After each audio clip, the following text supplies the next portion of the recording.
알렌 크라이더의 회심의 변질에 의하면 지독히도 엄격했던 초대교회의 회심이 후에는 로마 제국의 안전을 돕는 종교로 변질됩니다.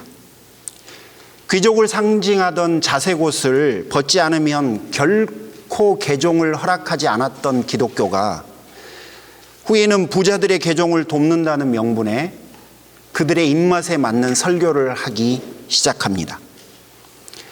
콘스탄틴 황제 때만 해도 콘스탄틴 황제가 삶이 변하지 않으면 그 또한 기독교인이 되기 어렵다라고 이야기했던 기독교가 나중에는 삶의 변화가 아닌 심리적 변화만으로도 회심이 가능한 거라고 축소시켰습니다. 천하고 소외된 자들이 연그러낸 변화라고 하는 그 열매로 성장했던 교회가 어거스틴 고백록 이후에는 변화가 아니라 경험이 회심의 가장 중요한 것이라고 뒤바뀌고 말았습니다. 여러분, 그 결과 교회에서 회심은 실종되었어요. 그리고 회심이 사라진 그 자리에 사실은 주인 노릇을 하고 있는 게 바로 구원의 확신입니다. 구원의 확신이 있습니까? 그러면 됐습니다. 여러분이 이제 크리스찬입니다. 우리는 그렇게 이야기를 들어왔어요. 삶의 총체적인 변화라고 의미했던 그 회심의 자리를 이제는 삶의 총체적인 변화가 아니라 체험 있으세요? 아니면 성찬식에 참여하셨어요? 라고 하는 예식과 체험 중심의 회심으로 변해버렸어요. 여러분, 이 변화가 하루 이틀에 있었던 게 아니라 사실은 1500년이라고 하는 긴 시간을 거쳐서 이렇게 바뀌었기 때문에 우리는 원래 회심이 그건 줄 알고 지금까지 살아왔습니다. 오늘 그리고 앞으로 7주 동안 여러분과 하고 싶은 건 뭐냐면 성경이 우리에게 말하는 회심의 원형이 무엇인지를 한번 살펴보고 싶어요. 그리고 혹시 내가 동떨어져 있는 그런 회심의 자리에 있다면 다시금 그분이 우리에게 요구하고 요청하시는 그 회심의 자리로 돌아가 보고 싶습니다.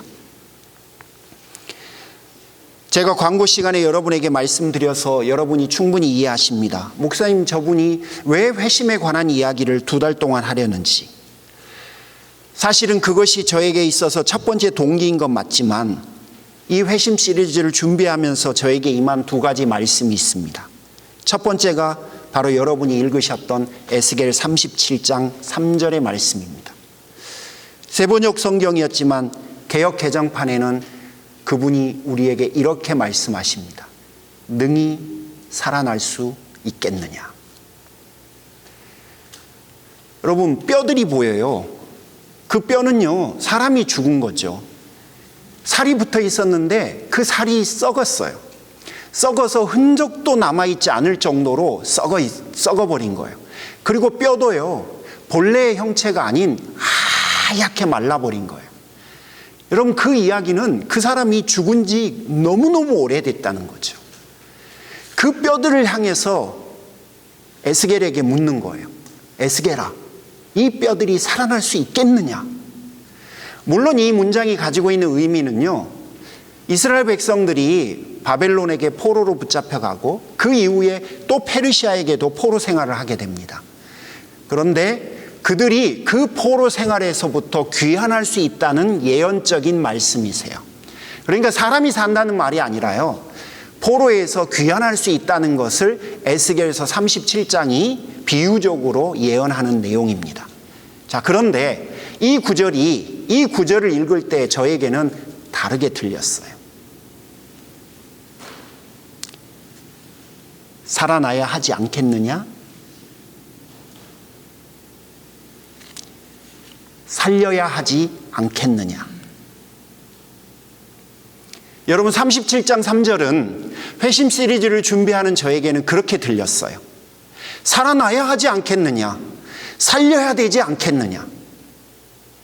2번째 구절인 계시록 3장 1절입니다. 살았다는 이름은 가졌으나 죽은 자로다라고 하는 4대 교회를 향한 예수 그리스도의 선언입니다. 아주 끔찍한 이야기죠. 참 놀라운 이야기죠.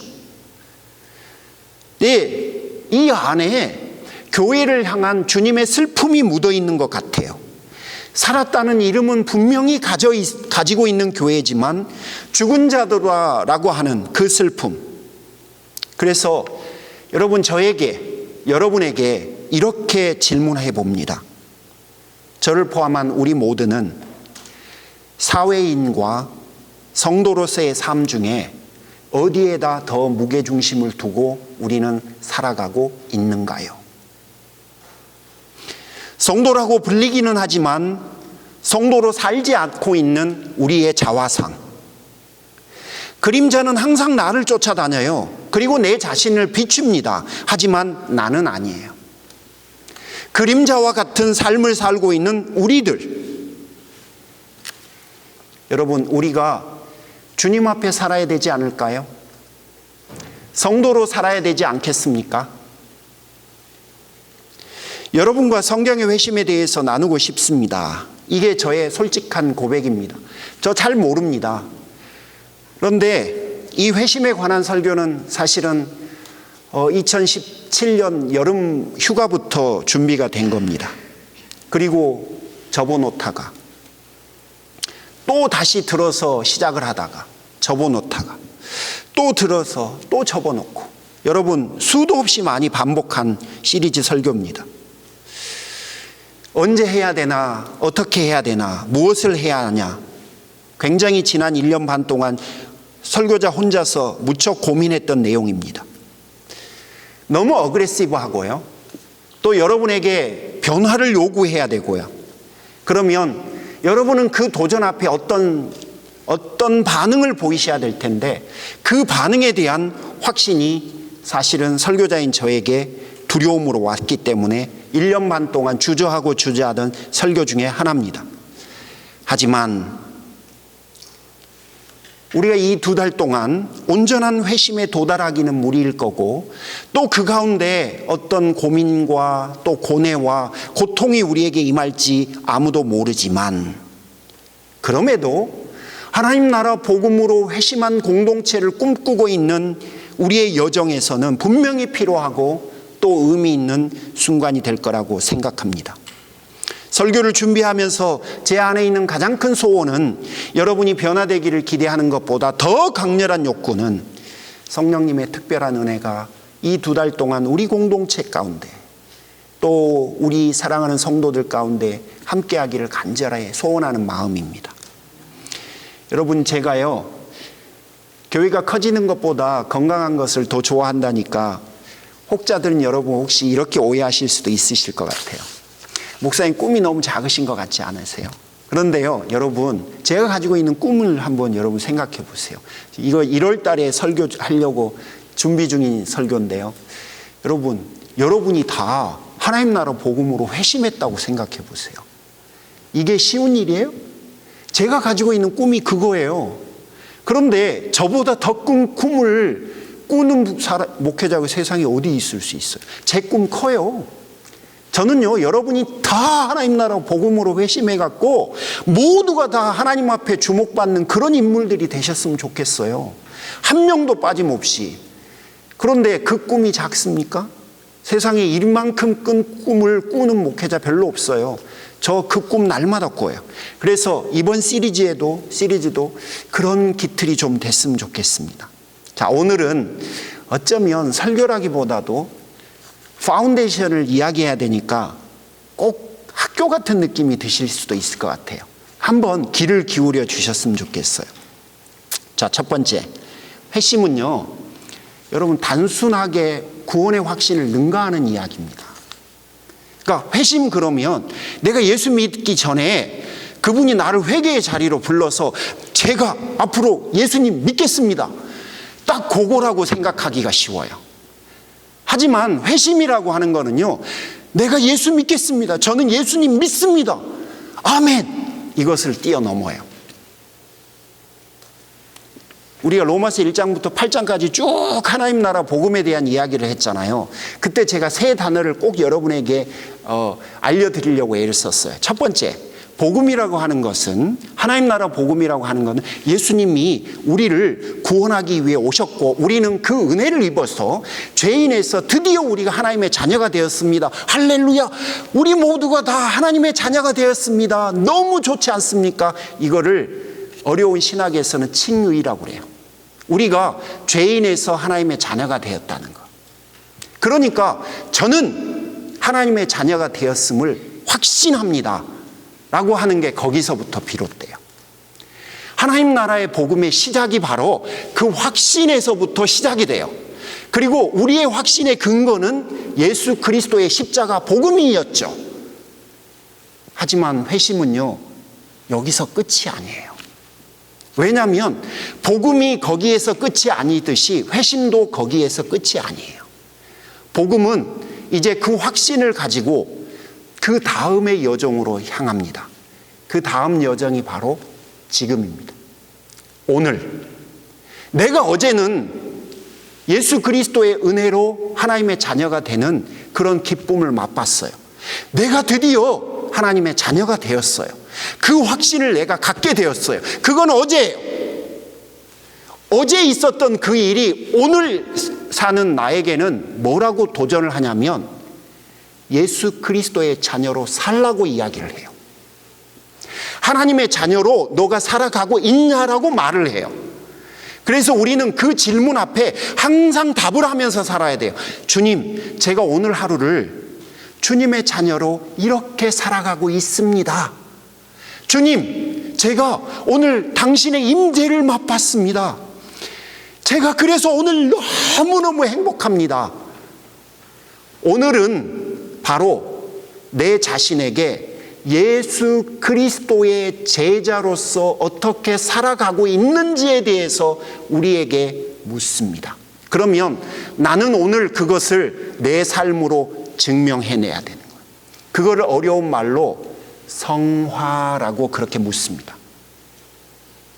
그러니까 우리는 하나님 나라 복음의 두 번째는 회심해서 하나님 나라 복음을 받아들이고 그 받아들인 복음을 내 것으로 삼기 위해서 오늘 하루의 삶을 그분 앞에 살아가는 것이 두 번째 하나님 나라 복음의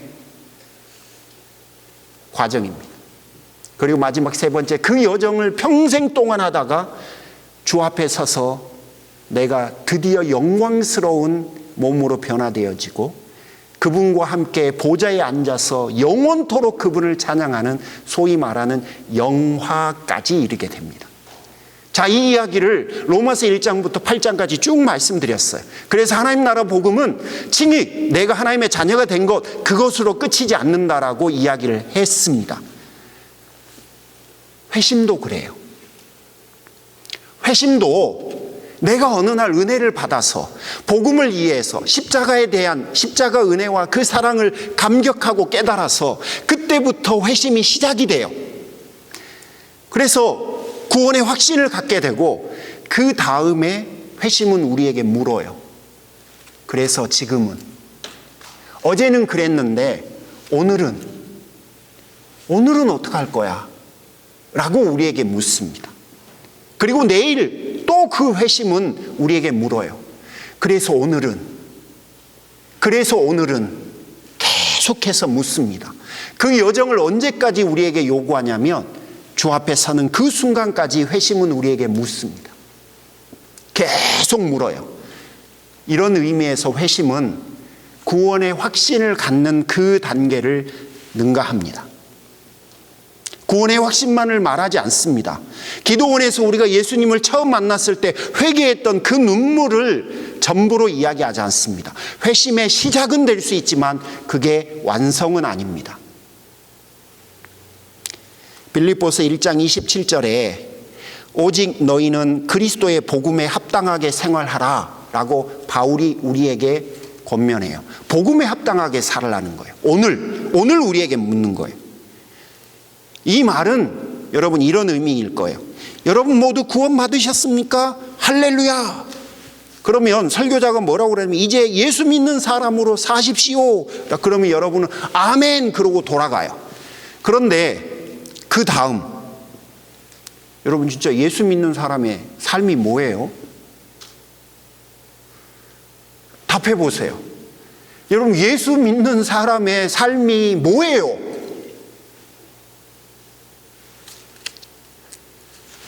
전도하는 거 아닙니까? 맞습니다. 목사님 선교하는 거 아닙니까? 맞습니다. 그리고요. 이게 우리가 가지고 있는 현실입니다. 예수 믿는 사람의 하루의 삶이 전도와 선교로 종착역을 갖고 그 다음에는 이게 뭔지에 대한 개념이 매우 추상적으로 바뀝니다. 그 부분에 대해서 회심이 여러분에게 끊임없이 도전을 할 겁니다. 여러분, 예수 믿는 사람의 삶은 회심은 이런 거였잖아요. 회심은 처음에 이런 거예요. 삶의 주체를 바꾸는 거예요. 삶의 주인이 누구였냐? 과거에는 내 자신이었죠. 그래서 내 마음대로 살았어요. 내가 주인이었으니까. 그런데 회심을 한 사람은요, 주체를 바꿔요. 내 마음대로 하던 나 자신에서 이제는 내 마음대로 하지 않아요. 어떻게 바꾸죠? 주님 뜻대로. 주인을 바꿉니다. 삶의 주인인 내 자신이 아니라 예수님이라는 사실을 이해하고 인정하고 받아들여요. 그러면 예수 믿는 사람으로 사십시오라고 하면 뭘 하냐면 그 삶의 주인을 바꾼 것을 끊임없이 주인이 내 자신이 아니라 예수님이라고 하는 사실을 내가 오늘 또 유지하고 지켜가기 위해서 오늘 하루를 스트러글하는 거예요. 두 번째는요, 주인만 바뀌는 게 아니라 삶의 기준도 바꿉니다. 예전에는요, 상식을 가지고 살아가는데요, 예수 믿는 사람들은요, 상식이 아니라 하나님 나라 복음을 삶의 기준으로 맞춰서 살아가요. 그래서 마태복음 5장부터 7장까지 있는 산상수훈, 이게 아주 대표적인 거죠. 세상 사람들은 그렇게 안 살아요. 그런데 예수 믿는 사람들은 다른 기준을 가지고 살아갑니다 라고 하면서 예수님이 가르쳐 주셨어요. 우리에게 있는 기준은 사람들이 가지고 있는 상식이라고 하는 기준하고는 달라요. 나는 상식이 아니라 하나님 나라 복음을 내 삶의 기준으로 취하고 살아가려고 오늘 하루를 사는 사람들이에요. 예수 믿는 사람들은 어떻게 살아요? 오늘 하루를 어떻게 살아갑니까? 마지막 세 번째는요, 기쁨을 누리고 만족을 누리고 우리가 목표로 한 것들이 달라져요. 예수 안 믿는 사람들은요, 성공하는 걸 목표로 삼습니다. 그런데 우리는요, 하나님 나라의 임재를 맛보고 경험하는 것을 목표로 살아가는 사람들이에요. 오늘 하루도 하나님이 내 인생에 살아계셨고 내가 하나님을 경험했고 하나님을 맛봤고 또 내가 하나님의 영광의 도구가 되고 그분이 나를 통해서 당신의 일을 이루셨고 그분이 하고 싶어하는 일들이 오늘 하루도 나를 통해서 성취되었고 등등등등 하면서 살아가는 삶의 목표 자체가 완전히 수정이 됩니다. 여러분, 그걸 가지고 오늘 하루를 우리가 스트러글 하는 거예요. 인생의 주인도 바뀌고요, 삶의 목표도 바뀌고요, 삶의 기준도 바뀌었어요. 회심할 때 그런 일들이 일어나요. 근데 그 회심을 오늘 또 유지하고 내일 또 유지하고 그 다음날도 유지하는 것이 바로 성도들의 하루하루의 일상이에요. 물론 전도도 하겠죠. 물론 선교도 하겠죠. 그런데 정직하게 표현하면 우리가 1년 365일 중에 전도나 선교를 얼마나 합니까? 안 하면 그럼 우리는 크리스천 라이프를 안 사는 건가요? 그렇지가 않습니다. 하나님 나라 백성으로 오늘 하루를 사는 건요, 그 바뀐 삶의 기준을 내가 킵하기 위해서 믿음의 씨름을 하는 거고요. 바뀐 그 삶의 목표와 바뀐 그 삶의 주인을 계속해서 킵하기 위해서 내가 믿음의 싸움을 해가는 것이 바로 성도들의 하루하루의 일상인 거예요. 그러므로 여러분, 회심은요, 구원의 확신을 뛰어넘습니다. 구원의 확신만을 말하지는 않습니다. 두 번째는요, 회심은 그럼 무엇을 목표로 합니까? 도대체 회심이 가지고 있는 궁극적인 목표가 뭡니까? 저한테 한마디로 좀 이야기를 해주세요. 도대체 무슨 이야기를 목사님 앞으로 2달 동안 하고 싶은 거예요? 한마디로 표현하면 우리의 삶의 변화를 꿈꿉니다. 기존에 내가 가지고 있었던 가치관의 변화, 기존에 내가 가지고 있었던 생각의 변화, 기존에 내가 가지고 있었던 삶에서 말의 변화, 인격의 변화, 그리고 태도의 변화를 꿈꿉니다.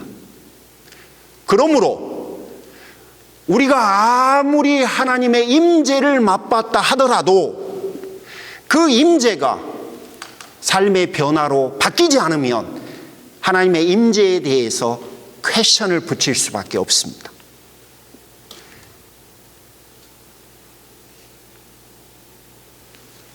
여러분, 계속해서 앞으로 2달 동안 여러분 머릿속에서 나는 변화되어져 가고 있는가? 내 삶은 어떤 기준에 의해서 어떻게 변화되어져 가고 있는가? 여러분, 그 이야기를 계속해서 고심해 주시는 것이 가장 좋은 설교에 대한 응답이라고 생각합니다. 고든 스미스가 온전한 회심에서 이렇게 말을 해요. 회심의 목표는 죄로부터 탈출하는 것이 아니라 변화된 사람으로서의 삶이다. 하나님의 자녀가 되었다는 인식은 이제 제대로 된 방향으로 들어선 것이다. 회심 혹은 구원이 끝난 것은 아니다. 여러분, 구원에 대한 확신은 회심의 시작을 알리는 겁니다. 내가 죄인에서 의인이 된 것은 구원을 온전히 이룬 것이 아니라 하나님의 자녀의 삶으로 내가 완전히 모든 것을 완성한 것이 아니라 이제 출발했을 뿐이에요. 그리고 우리는 앞으로 계속해서 내 자신에게 질문할 겁니다. 너는 하나님 나라 복음으로 변화되어 가고 있는가? 내 자신에게 계속 묻게 될 거예요. 오늘 하루의 삶은 하나님 나라 복음으로 변화되어 가는가? 사랑하는 성도 여러분, 따라서 우리는 이 여정을 위해서, 온전한 삶의 변화를 위해서 예수님과의 만남이 너무너무 중요해요. 목사님, 제가 은혜를 받았는데요, 과학 원리 때문에 은혜를 받았습니다. 이런 게 어려워요. 회심에서는 이런 게 기본적으로 나타나기가 어려워요. 목사님, 제가 경제 논리를 통해서 은혜를 받았습니다. 말하기가 어려워요. 내 삶이 변하기가 어려워요. 예수님과의 만남을 통해서는 그런 일들이 변화되어 줄 수 있는데, 만약에 다른 원리 때문에 삶이 변했다고 한다면 그거는 회심이라고 말하기가 어렵습니다. 폴 워셔의 책 회심이라고 하는 그 책에 있는 내용인데요, 여러분, 이 이야기가 조금 어그레시브합니다. 고민하다가 그래도 여러분에게 첫 시간이니까 챌린지를 좀 드려야 될 것 같아서 말씀드립니다. 기분 나쁘게 듣지 말고 그냥 이야기로 들어주셨으면 좋겠습니다. 돼지에게 2가지 방법으로 먹이를 주려고 합니다. 첫 번째는 사람이 먹을 수 있는 잘 차려진 상이 있고요, 또 한쪽에는 돼지들이 원래 먹는 그 음식 찌꺼기들을 모아놓는 여물통이 있습니다. 그런 다음에 돼지 한 마리를 풀어놓고요, 마음대로 먹을 음식을 선택하라고 합니다. 돼지는 진수성찬에는 눈길도 주지 않은 채 원래 자기들이 먹었던 음식 찌꺼기로 향해 곧장 달려갑니다. 도시 사람들이 이해가 안 가겠지만 돼지를 잘 아는 농부들은 그게 당연하다는 거예요. 놀랍지 않습니다. 돼지는 그 통에다가 머리를 쳐박고 욕구가 채워질 때까지 음식을 여기저기 흘리면서 막 먹어댑니다. 정말 개걸스럽게. 돼지는 쓰레기 같은 음식을 먹어도요, 절대 병에 걸리지 않습니다. 다른 사람들 앞에 자기가 지금 보이고 어떻게 보이고 있는지 신경도 안 씁니다. 그리고 수치스러움 느끼지도 않습니다. 돼지의 행동은요, 그가 가지고 있는 본성에 100% 일치해요. 돼지는 항상 그런 식으로 행동해 왔거든요. 그런데 여러분, 한번 생각해 보십시오. 만약에 우리에게 돼지를 사람으로 바꿀 수 있는 능력이 있다고 한번 생각해 보시죠. 그리고 돼지를 사람으로 바꿨다고 한번 해보십시오. 어떤 변화가 있을까요? 번째, 인간이 된 돼지는요, 이전에 간절히 원했던 그 음식들에서 역겨움을 느낄 거예요. 그리고 전과 달리 구정물에 담겨 있는 음식에서 풍겨난 그 고약한 악취들 때문에 아마 몸서리를 치게 될 거예요. 우와, 내가 이런 걸 먹고 살았다니. 두 번째요, 돼지는 구정물 통해서 고개를 들고 그토록 좋아했던 음식물 찌꺼기는 모두 토해버릴 거예요. 돼지에게는 맛있을지 몰라도 이게 사람에게는 도무지 먹을 수 없는 음식이니까 그렇습니다. 세 번째, 돼지는 다른 사람들이 자신의 행동을 지켜보고 있다는 사실을 의식하게 될 거예요. 그리고 자신의 행동에 대해서 수치스러워하면서 또 미안해할 겁니다. 마지막 네 번째는, 돼지는 자신이 인간으로 변화된 날을 결코 잊을 수가 없을 거예요. 그리고 동시에 과거로 돌아가지 않기 위해서 모든 것을 다 할 겁니다. 사랑하는 성도 여러분, 우리는요, 하나님께서 우리에게 상을 잘 차려주신 거, 그 상이 좋은지도 모르고 사실은 살았던 때가 있습니다. 상을 의지적으로 거부하고 타락한 본성에 충실하며 살았던 사람들이 바로 우리들입니다. 소망이 없던 우리가 하나님의 사랑과 예수 그리스도의 은혜로 새로운 삶을 시작하겠다고 결정을 하게 되었어요. 성령의 이끄심과 도우심으로 인해서 우리가 이제 그 길을 시작을 한 사람들이에요. 그래서 우리는 세상에서 부름을 받아서 하나님의 자녀가 되고 우리의 마음까지 과거하고는 다른 새로운 마음들로 바뀌었어요. 그리고 이제는 죄가 아닌 의를 사모하고 의에 목마르어 합니다. 가끔은 하나님의 은혜가 우리의 삶을 지배하기를 간절히 소원할 때도 있어요. 우리는 그렇게 하나님을 사모하며 사랑하게 되었습니다. 그럼 이제 우리 쭉 그 길로 가야죠. 그게 바로 회심입니다. 우리가 예수 그리스도의 은혜를 알았다면, 하나님의 사랑을 경험했다면 당연히 쭉 그 길로 가야죠. 회심은 바로 그것을 우리에게 요구합니다. 사랑하는 성도 여러분, 주보 일면에 그림이 바뀌었죠? 희재자매가 바꿔줬어요. 거기에 질문이 하나 있죠? 여러분은 변화되어 가고 계십니까? 그 질문을 앞으로 2달 동안 여러분에게 계속해서 해보십시오. 나는 하나님 나라 복음으로 변화되어 가고 있는가? 내가 진짜 변화되어 가고 있는 기준이 하나님 나라 복음이 맞는가? 내 말이, 내 생각이, 내 삶의 태도가, 여러분, 내 마음이 변화되어져 가고 있는가? 여러분 계속해서 물어주십시오. 그러면 그 복음이 여러분의 삶을 바꿔줄 겁니다. 그리고 돌아가지 말아 주십시오. 돌아가지 않기 위해서 싸워 주십시오. 그게 바로 우리가 하고 싶은 이야기입니다. 처음에 여러분에게 드렸던 에스겔서 37장 3절에 그 질문을 다시 한번 되새겨 보실래요? 능히 살아날 수 있겠느냐? 전 이렇게 답합니다. 아멘. 저는 우리의 영혼이 온전한 회심으로 능히 살아나기를 소원합니다. 살았다는 이름은 가졌으나 죽은 자라. 예, 그렇지요. 지금은 그럴지 몰라요. 하지만 저는 이렇게 주 앞에 답하고 싶습니다. 주님, 우리 공동체는 더 이상은 아닙니다. 우리는 예수 믿는 사람답게 진지한 변화를 시도할 겁니다. 우리를 도와주옵소서. 여러분 모두에게 주의 은혜가 항상 함께 하시기를 간절히 축복합니다. 기도하겠습니다.